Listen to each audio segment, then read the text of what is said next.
ಅಧಿಕಾರಿಗಳನ್ನು ಭೇಟಿ ಮಾಡಿದರು, ಮನವಿ ಕೊಟ್ಟಿದ್ದರು. ಜನಪ್ರತಿನಿಧಿಗಳನ್ನು ಸ್ಥಳಕ್ಕೆ ಭೇಟಿ ನೀಡಿ ಸಮಸ್ಯೆ ಬಗೆಹರಿಸುವಂತೆ ಮನವಿ ಮಾಡಿದ್ದರು. ಅದ್ಯಾವುದು ಪ್ರಯೋಜನವಾಗಲಿಲ್ಲ. ಹೀಗಾಗಿ ಜನ ಇವತ್ತು ಬೇಸತ್ತುಕೊಂಡು ತಮ್ಮ ಸಮಸ್ಯೆಯನ್ನು ತಾವೇ ಬಗೆಹರಿಸಿಕೊಂಡಿರುವುದು ನಾವು ಬಸವ ಕಲ್ಯಾಣ ನಗರದ ಕೂಬಾ ಕಾಲೋನಿಯ ನಿವಾಸಿಗಳ ಇವತ್ತು ಸಮಸ್ಯೆ ತಮ್ಮೆದುರಿಗೆ ಇಡ್ತಾ ಇದ್ದೀವಿ.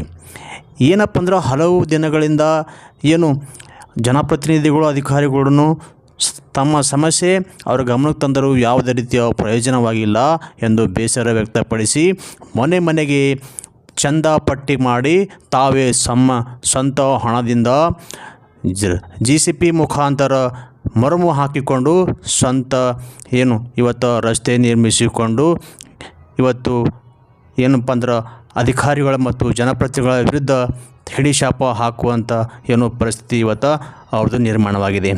ಈ ಒಂದು ಕಾಲೋನಿ ಪ್ರತಿಷ್ಠ ಒಂದು ಕಾಲೋನಿ ಆಗಿದೆ. ಈ ಕಾಲೋನಿಯಲ್ಲಿ ಪ್ರಜ್ಞಾವಂತ ನಾಗರಿಕರು ಈ ಸ್ಥಳದಲ್ಲಿ ವಾಸವಿದ್ದು ಇವತ್ತು ಕನಿಷ್ಠ ಮೂಲಭೂತ ಸೌಕರ್ಯಗಳನ್ನು ನೀಡದೇ ಇರುವುದರಿಂದ ಇವತ್ತು ಆ ಓಣಿಯ ನಾಗರಿಕರು ಇಂಥ ಒಂದು ಕೆಲಸಕ್ಕೆ ಕೈ ಹಾಕಿದ್ದು ಇವತ್ತು ಒಂದು ರೀತಿಯ ತಾಲೂಕು ಆಡಳಿತಕ್ಕೆ ಒಂದು ಮುಜುಗರ ತರುವಂತಹ ಒಂದು ಕೆಲಸ ಇವತ್ತು ನಡೆದಿದೆ ಎಂದು ಹೇಳಬಹುದು. ಒಂದು ಸುದ್ದಿ ಇದೆ, ನೋಡೋಣ ಬನ್ನಿ. ಎಲ್ಲರಿಗೂ ನಮಸ್ಕಾರ. ನಾನು Vijayalakshmi Hoogar, Khuba colony first cross ಮತ್ತು ಸೆಕೆಂಡ್ ಕ್ರಾಸ್ ನಿವಾಸಿಯಾಗಿದ್ದು, ಈ ನಿವಾಸದಲ್ಲಿ ಸುಮಾರು ಸಾರಿ MLA ಸಾಹೇಬರಿಗೆ ಮನವಿಯನ್ನು ಸಲ್ಲಿಸಿದ ರೋಡಿಗೆ ಬಹಳ ಅನಾಹುತವಿದೆ, ಯಾರಿಗಾದರೂ ಅನಾಹುತವಾಗಿ ಜೀವ ಹಾನಿಯಾಗುವ ಸಂಭವವಿದೆ ಅಂತ ಹೇಳಲು ಬಹಳಷ್ಟು ಸಾರಿ ಮನವಿ ಮಾಡಿದ್ದೀವಿ. ಆ ಮನವಿಗೆ ಯಾವುದೇ ರೀತಿಯಿಂದ ಸ್ಪಂದಿಸಲಿಲ್ಲ. ಅದೇ ರೀತಿ CMC ಕಮಿಷನರ್ ಸಾಹೇಬ್ರಿಗೆ ಕೂಡ ಮನವಿ ಮಾಡಿದ್ದೀವಿ. ಬಂದು ನೋಡಿದಂಗೆ ಮಾಡಿದ್ರು ಅದಕ್ಕೆ ಯಾವುದೇ ರೀತಿಯಿಂದ ಸ್ಪಂದಿಸಲಿಲ್ಲ. ಅದಕ್ಕೆ ಓಣಿಯವರು ಎಲ್ಲರೂ ಕೂಡಿಕೊಂಡು ನಾವು ಇಂತಿಷ್ಟು ಎಲ್ಲರೂ ಮನೆಗೆ ಅಮೌಂಟನ್ನು ಜಮಾ ಮಾಡಿ ಆ ಅಮೌಂಟಿನ ಮುಖಾಂತರ ನಮ್ಮನ್ನು ನಾವು ಮಾಡ್ಕೊಳ್ಳೋಂಥ ಪರಿಸ್ಥಿತಿ MLA ಸಾಹೇಬರು ಇದ್ದರೂ ಕೂಡ ಈ ಓಣಿಗೆ ಆ ಪರಿಸ್ಥಿತಿ ಬಂದೊದಗಿದೆ. ಅದಕ್ಕೆ ಈಗಲಾದರೂ ಎಚ್ಚೆತ್ತುಕೊಂಡು ಈ ಓಣಿಯವರಿಗೆ ರೋಡಿನ ವ್ಯವಸ್ಥೆಯನ್ನು ಮಾಡಬೇಕು. ಮಾಡಿಲ್ಲ ಅಂತಂದ್ರೆ ಆ ಜೀವಹಾನಿಗೆ ಅವರೇ ಜವಾಬ್ದಾರರು ಅಂತೇಳಿ ಹೇಳಿ ನನ್ನ ವಿಶೇಷವಾಗಿ ಅನುಭವ ಮಂಟಪದ ಬಾಜು ಇರ್ತಕ್ಕಂಥ ಕಾಲನಿ ಬಹಳ ವಿಶೇಷವಾಗಿದೆ. ಇಲ್ಲಿನ ಜನರು ಓಣಿ ಬಹಳಷ್ಟು ವ್ಯಾಪ್ತಿ ಹರಡಿದೆ. ಅಲ್ಲಿ ಸುಮಾರು ಜನರು ನಿವಾಸಿಯಾಗಿದ್ದಾರೆ. ಅದಕ್ಕೆ ಆ ನಿವಾಸಿಯವರಿಗೆ ಸುರಕ್ಷಿತವಾಗಿ ಕೊಡಬೇಕಾದ್ರೆ ರೋಡಿನ ವ್ಯವಸ್ಥೆ ಇಲ್ಲ. ಯಾವುದೇ ರೀತಿಯಿಂದ ರೋಡಿನ ವ್ಯವಸ್ಥೆ ಇಲ್ಲ ಅಂತಂದ್ರೆ ಹೋಗು ಬರೋವರಿಗೆ ಪ್ರತಿಯೊಂದು ಮನೆಯಲ್ಲಿ ಕಾರು, ಟೂ ವೀಲರು ಇರ್ತಕ್ಕಂಥದ್ದು ಸರ್ವೇ ಸಾಮಾನ್ಯವಾಗಿದೆ. ಅವ್ರಿಗೆ ಬರಲಿಕ್ಕೆ ಹೋಗ್ಲಿಕ್ಕೆ ಬಹಳಷ್ಟು ತೊಂದರೆ ಆಗ್ತಾ ಇದೆ. ಅದಕ್ಕೆ ಈಗಲಾದರೂ ಎಚ್ಚೆತ್ತುಕೊಂಡು MLA ಸಾಹೇಬರು ನಮ್ಮ ಓಣಿಗೆ ವ್ಯವಸ್ಥೆಯನ್ನು ಮಾಡಿ ರೋಡಿನ ವ್ಯವಸ್ಥೆಯನ್ನು ಮಾಡಿಕೊಡ್ಬೇಕಾಗಿ ಅವರಲ್ಲಿ ಮನವಿ ಮಾಡ್ಕೊಳ್ತಾ ಇದ್ದೀನಿ. ನಮ್ಮ ಓಣಿಯ ಪರವಾಗಿ ಓಣಿಯ ಜನರೊಂದಿಗೆ ಮನವಿ ಮಾಡ್ತಾ ಇದ್ದೀನಿ. ಇದೇ ರೀತಿ ಫಸ್ಟ್ ಮಾಲೆ ಸರ್ ಭಾಳ ಕಾಳಜಿ ವಹಿಸಿದ್ರು.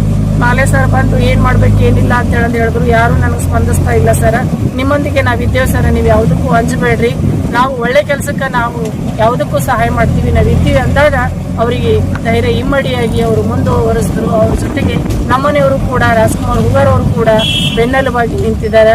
ಮಾಲೆಯವರಿಗೆ ಈ ಶ್ರೇಯಸ್ಸು ಸಲ್ಲಬೇಕಾದ್ರೆ ಮಾಲೆಯವರಿಗೆ ನಮ್ಮ ಯಜಮಾನರಾಗಿರ್ತಕ್ಕಂಥ ರಾಜ್ಕುಮಾರ್ ಹೂಗಾರ್ ಅವರಿಗೆ ಸಲ್ಲಿಸ್ತದ. ಫಸ್ಟ್ ಈ ಪ್ರಾಧಾನ್ಯತೆ ಪ್ರಾಧಾನ್ಯತೆ ಸಲ್ತಕ್ಕಂಥದ್ದು ಮಾಲೆ ಸರಿಗೆ ಅಂತ ಹೇಳ್ತಾ, ಮತ್ತು ಕಿವಡೆ ಅವರಿಗೆ, ಮತ್ತು ಬಸವರಾಜ್ ರವಿ ಅವರಿಗೆ, ಮಾಲೆ ಸರ್, ಮತ್ತು ರವಿ ಅವರಿಗೆ, ಜಾಧವ್ ರವಿ ಅವರಿಗೆ, ಮತ್ತು ಮಾಲೆ ಶರಣಪ್ಪ ಅವರಿಗೆ, ಕಿವಡೆ ಸರ್ ಅವರಿಗೆ, ಎಲ್ಲರಿಗೆ ಈ ಓಣಿಯ ಜನರ ಎಲ್ಲರ ಸಹಾನುಭೂತಿಯಿಂದ ಮಾಡ್ಕೊಳ್ತಾ ಇದ್ದೀವಿ. ತಾತ್ಪೂರ್ತಿಕವಾಗಿ ಆಗ್ತಾ ಇದೆ, ಇದು ಪರ್ಮನೆಂಟ್ ಕೆಲಸ ಅಲ್ಲ.